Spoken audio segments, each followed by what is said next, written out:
Hey guys, today I'm going to show you how to make these hanging flowers, and this is really simple, and I currently have it hung up in my dorm, and it just acts as a substitute to a backboard.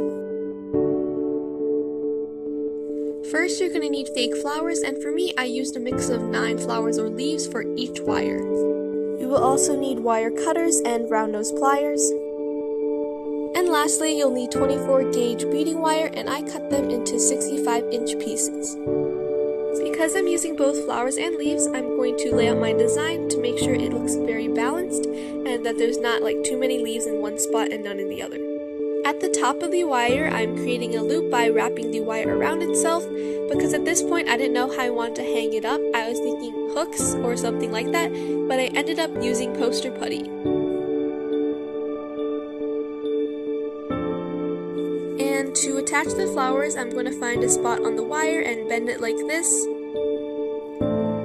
Then I'm going to take my fake flower and put it through, and I don't know if all fake flowers have this kind of ability, so just check to make sure that it does. And then I'm going to take my pliers and just bend the wire back so that the wire can't come back through.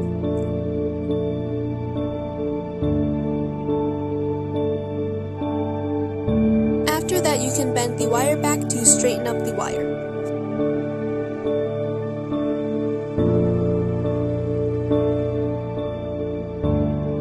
For the leaves, I'm going to wrap the wire around the base a few times. And on average, the distance between the flowers and leaves were around 6 to 9 inches.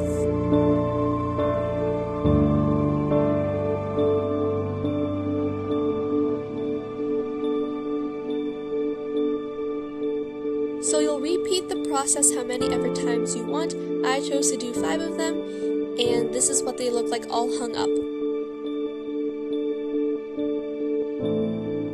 And you can also add string lights. I only had the one long strand, so I could only bend it down twice, but if you have the ones that go parallel and that'll be in between every wire, I think that will look really cool.